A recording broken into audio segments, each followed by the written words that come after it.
This episode is brought to you by my bookkeeping strategy sessions. When it comes to your bookkeeping, you're probably in one of these three areas: doing it yourself, outsourcing some or all of your bookkeeping to a professional, or understanding what the reports mean and making better business decisions from that information. Each of these stages comes with different struggles and questions, and I can help with all three. Bring your questions and I'll bring some solutions. To book one of these sessions, email me at lydia@dacbalance.com. Now on with the show.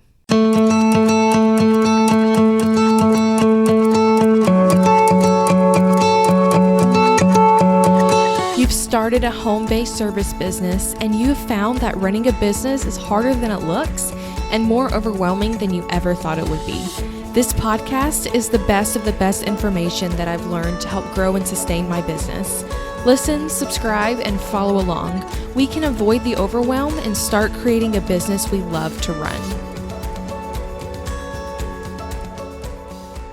Welcome back to the podcast. If you are headed back to school or if you have kids that are headed back to school and you're probably getting back into the swing of things as far as the fall goes, I see most of the time people take long vacations in the summer, or summer is just a hard time to get motivated for a lot of business schools, I think, because it's hot and there's just that natural rhythm of life that slows down in the summer. But it's fall, we're ready to go, we're ready to get back into the swing of things, and I'm really excited about that. And I am not going back this fall to school, but I was last year for my last semester of my master's program, and I just love the energy that the fall brings and the routine that it brings naturally when the world seems to be back on its routine. I think I've said routine like 4 times. I'm very excited about routine. So it's kind of crazy that it's been a year though since I finished my last semester of my master's program. It's been a fast year, but I've enjoyed not being in school and not having all the deadlines. But I want to encourage you, if you're just not finding this podcast because you're thinking about the fall and maybe about your business a little bit more seriously and you have room to breathe without kids hanging all over you during the summer, that you are in the majority of people who start to think about these things again in the fall. So if you are in that place and you're starting to think about your business finances again, I want you to dig in right where you are. And I am here to help you if you have any questions for that. My email is lydia@dacbalance.com and my Instagram is @lydia.miller.mba if you want to get in touch. Just FYI. Okay. So today's episode is about how to use your numbers for your next business strategy. So let's talk fall and winter launches. Most of the time, businesses are going to make the most of their revenue around Christmas. This is especially true if you run a product-based business because most people buy products as gifts in November and December. So Q4 is a huge deal for the majority of businesses. And if you're in that group, you may be looking towards the end of the year and strategizing on how to make the most money from your products and how you can set yourself up to have a really profitable fall. So today I want to share a few ways on how you can use your numbers for your next business strategy. And I'm specifically thinking about fall and winter launches for you. Okay, these are not the only ways, but they are a few that I think you can use. So number 1, were you profitable last year?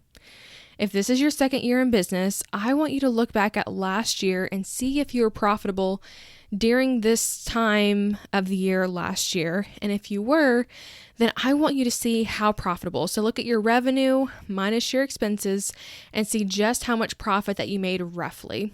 If you want to take this a step further, which I would recommend you do, take your profit divided by your income to see your margins there. So if you made, let's say if you made $25,000 in profit last year and you did $100,000 in sales, then that's going to be a 25% profit margin that you made. So you want to look at those margins to see how much you made last year. If you had a 1% margin, you'll want to know that. You want to improve that. You want it to get better, ideally. And if you weren't profitable, I want you to find out why. So were your marketing costs really high? Were your sales really low? Was the cost of your product too high? Were you paying too much for your products? What contributed to you not keeping more money in your business? Because if you're not profitable, then you really don't have much of a business because the profits are what keep things on, your profits are what will pay you and what will move the business forward into next year. So I want you to look at your profit and your profit margins and exactly how much money you made last year. And if you weren't very profitable, I want you to look into some of those reasons why you weren't profitable. Number 2, when you're thinking about your fall launches, how much did your average customer spend? So if you own a shop or an online store, or even if you just sell multiple products, look at your customer numbers. Do most people spend approximately $60 with you? Well, find a way to make a bundle for that amount to encourage more people to spend that much if that's the average. So do some customers add in the same accessory or the same complimentary product when shopping for your item?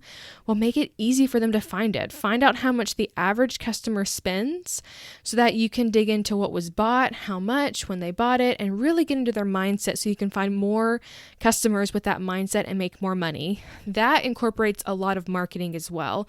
You talk about that a lot in marketing when, let's say you know that your customer spends approximately $60 with you and you know that they like this bundle. Everyone buys the book and the pen and the notepad or whatever you're selling. Well, bundle that together and make it so that more people are encouraged to spend a little more money so that people who just buy the book will add on everything else because it's a better deal. You want to be able to get your customers to spend just a little more money without decreasing your profit margins. That's the key as well.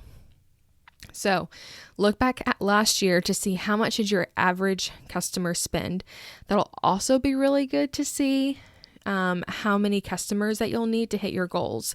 So if your goal this fall is to make $10,000, over the 3 months or over 1 month, and your bundle is $60, that means you have to sell about 167 of these bundles to make that revenue goal. Well, how many customers did you have last year? How many people bought from you? And then you can start to look at your marketing strategy to figure out how you can get more people to buy those things from you.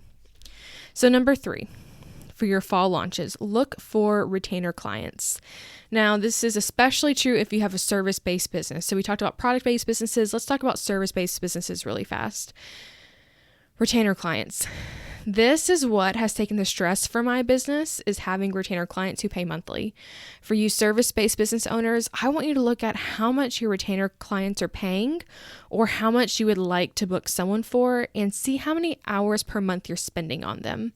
So if you'll divide that, you'll find out your approximate hourly rate that you're making. And if this is too low, then it's time to raise your prices, and the fall is a great time to do that, or at least to start the conversation with your clients to say, hey, in January, the rates are going up to this price. You may think that no one will pay your higher prices, and that may be true, but look at what you're offering and add in more value, not necessarily time, to what you're giving your clients, and position yourself in the marketplace with that instead of what you've been doing if you're looking to raise those rates. So for example, for retainer clients, if you know that you're charging someone $300 a month and you're spending 30 hours a month with them, you're making $10 an hour. That is not how you want to run a business. You do not want to be making barely more than minimum wage, for no matter what you're doing. You don't want to be doing that. So you either want to look at your packages that you're giving them to say, okay, I'm not going to do this anymore, or you're going to have to handle this, or I'm going to do something different, or, just something that will increase the value and decrease your time that you're spending on them. Because like a product-based business looks at their margins and how much they're paying for a product, you have to look at your time in the same way that a product-based business looks at how much they're spending on their materials. You have to look at your time and make sure that the value's there and that you're making a good, profit on both of those things. So again, we're thinking about the fall. We're thinking about our fall launches. It's an exciting time of year. There's a lot of energy. There's a lot of just real excitement and everything. So just three ways that you can look at your numbers from last year as you're starting to plan your fall launches are: number one, were you profitable last year? What were your profit margins? And what's your goal on how to improve on that this year? Number two, how much did your average customer spend? And how can you increase that and get people who paid less to that at least average number this year? And number three, look for retainer clients and look and see how much time you're spending with them and how you can increase your time and profit margins for next year. So those are just 3 really quick tips for you. Like I said at the beginning of the episode, if you are struggling with your bookkeeping, or if you're struggling to figure out your profit margins, or just looking at your numbers and trying to figure out what those are, I would be honored to work with you. So to get started, you can email me at lydia@dacbalance.com with the problem that you're having, and we can discuss the best way to get to a solution.